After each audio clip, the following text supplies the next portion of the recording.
Study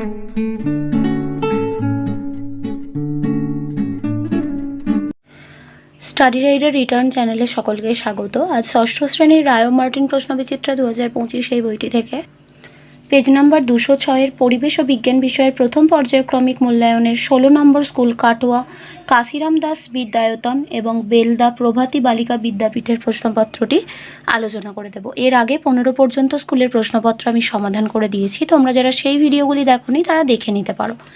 তো চলো শুরু করা যাক। একের দাগে রয়েছে সঠিক উত্তরটি নির্বাচন করে লেখো। কুইনাইন যে গাছের বজ্র পদার্থ সেটি হলো সিঙ্গোনা।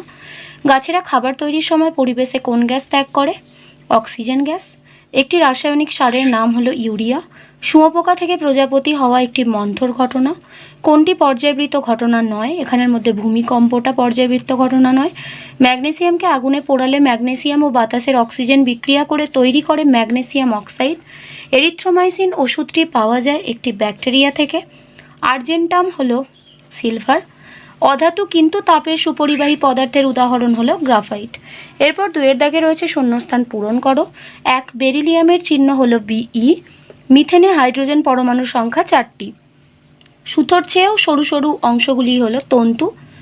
3-এর দাগে সত্য বা মিথ্যা নির্বাচন করো। 1 নিয়ন একটি নিষ্ক্রিয় গ্যাস, সত্য। ফসফিনের সংকেত pH4, মিথ্যা। ইউরিয়া একটি রাসায়নিক কীটনাশক, মিথ্যা। 4-এর দাগে নিচের প্রশ্নগুলির এক কথায় উত্তর দাও। 1 দইয়ের মধ্যে থাকা অণুজীবটির নাম কি? ল্যাক্টোব্যাসিলাস। 2 দুধ থেকে ছানা কী ধরনের পরিবর্তন? রাসায়নিক পরিবর্তন।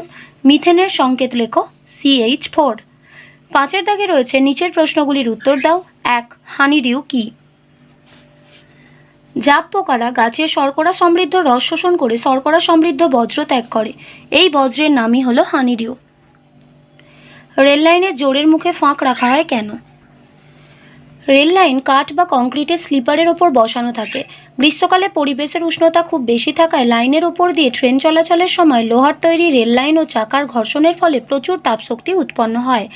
উৎপন্ন তাপে রেললাইনের পাত কিছুটা দৈর্ঘ্যে বৃদ্ধি পায়। কাঠ বা কংক্রিট তাপের কুপরিবাহী, তাই উত্তপ্ত হলে লাইনের তাপ অন্যত্র পরিবাহিত হওয়ার সুযোগ পায় না। এই কারণে নির্দিষ্ট দূরত্ব অন্তর রেললাইনের দুটি পাতের মধ্যে কিছুটা ফাঁক রাখা হয়।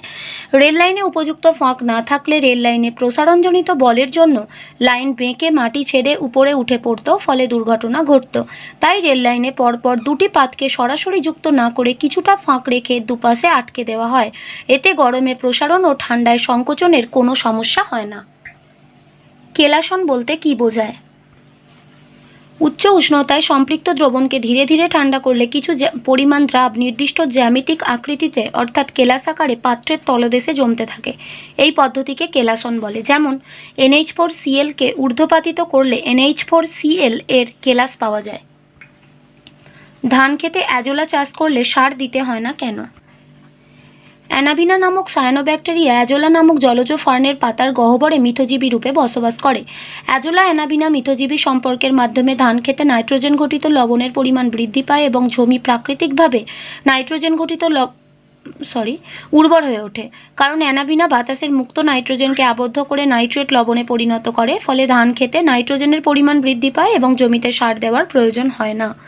তাই বর্তমানে চাষিরা ধান জমিতে জৈব সার বাড়ানোর জন্য অ্যাজোলা পানার চাষ করেন। অপরদিকে অ্যানাবিনা অ্যাজোলা পানার দেহ থেকে পুষ্টিরস সংগ্রহ করে এবং আশ্রয় লাভ করে। ধাতু ও অধাতুর পার্থক্য লেখো। বিষয় হচ্ছে ভৌত অবস্থা। ধাতু এরা সাধারণ অবস্থায় কঠিন হয়। অধাতু এরা সাধারণ অবস্থায় তরল বা গ্যাসীয় হয়।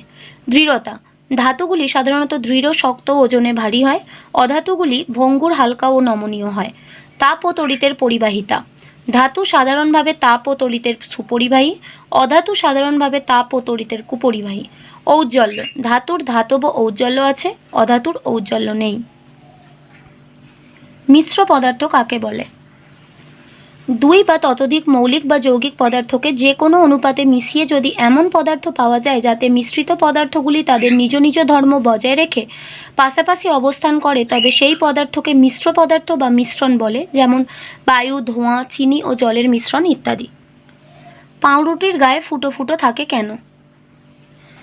পাউরুটির তৈরির জন্য ব্যবহৃত ময়দা বা আটায় থাকা শর্করাকে ইস্ট ভেঙে দেয় এবং তৈরি হয় CO2 ও অ্যালকোহল। এই উৎপাদিত CO2 ময়দা বা আটার মিশ্রণকে ফেঁপে উঠতে সাহায্য করে, কিন্তু পরে মিশ্রণ থেকে CO2 বেরিয়ে যাওয়ার সময় অসংখ্য ছিদ্রের সৃষ্টি হয়। এই কারণে পাউরুটির গায়ে ফুটো থাকে। আজ এই পর্যন্তই। ভিডিওটি ভালো লাগলে অবশ্যই একটা লাইক দিও, আর পড়াশোনা সংক্রান্ত এরকম গুরুত্বপূর্ণ ভিডিও আরও পেতে আমাদের চ্যানেলটি বিনামূল্যে সাবস্ক্রাইব করে পাশে থাকা বেল আইকনটি প্রেস করো, আর বন্ধুদের সাথে শেয়ার করতে ভুলো না। ভালো থেকো, খুব তাড়াতাড়ি ফিরে আসবো নেক্সট ভিডিও নিয়ে। Thanks for watching.